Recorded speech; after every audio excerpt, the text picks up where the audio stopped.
러시아의 크림 공화국 합병 절차가 이르면 오늘 마무리됩니다. 미국과 유럽연합 등 서방국들이 푸틴 대통령의 측근 인사에 대한 제재 조치를 발표하는 등 러시아 압박 강도를 높였지만 러시아도 보복 조치로 맞섰습니다. 국제부 연결합니다. 신호 기자. 네, 국제부입니다. 네, 속전속결이란 표현이 이럴 때 어울릴 것 같은데 러시아의 크림 공화국 합병 절차 어디까지 가 있습니까? 네, 푸틴 대통령의 최종 서명 전에 러시아 상원 비준만 남겨놓고 있습니다. 앞서 러시아 하원의 표결에서는 440여 명 투표에 단 한 명만 반대했을 정도로 크림 공화국 합병은 러시아에서는 돌이킬 수 없는 흐름이 됐습니다. 오늘 비준안을 최종 심의하는 상원에서도 압도적인 찬성으로 통과될 것이 확실시되고 있습니다. 이르면 오늘 푸틴 대통령의 최종 서명을 끝으로 크림 합병을 위한 러시아의 법적 절차는 모두 마무리될 것으로 보입니다. 네, 미국과 유럽연합 등 서방국들이 제재 수위를 높였고 이에 맞서서 러시아도 보복 제재 조치를 발표했죠. 네, 미국과 유럽연합은 제재 조치를 받게 될 러시아 인사 50여 명의 명단을 발표했습니다. 유럽연합의 제재 대상이 33명이고 미국이 발표한 제재 대상이 20명입니다.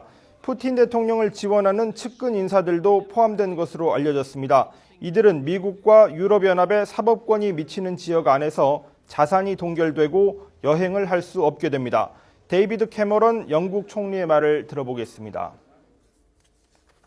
To expand the list of people who are subject to travel bans and asset freezes. We've done that. I said we needed some specific measures in respect of what has happened in Crimea, which is unacceptable, and we've agreed that.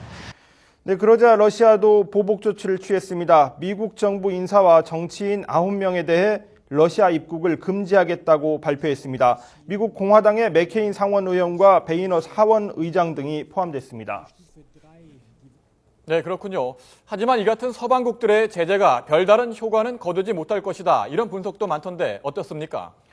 네, 이번에 서방국들의 제재 대상이 된 러시아 인사 가운데는 발표 전에 이미 해외 자산을 팔아버려서 제재가 무의미한 경우도 있습니다.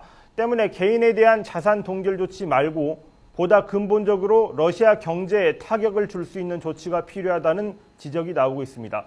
가장 대표적으로 거론되는 것은 러시아의 에너지 시장에 대한 압박인데요. 미국이 액화 천연가스 수출을 늘려서 러시아의 에너지 파워를 약화시켜야 한다는 지적입니다. 하지만 현재 유럽에서 쓰는 가스의 3분의 1이 러시아에서 수입되고 있습니다. 자칫 가스비 폭등을 불러올 수 있어서 함부로 접근하기는 어려운 상황입니다. 지금까지 국제부였습니다.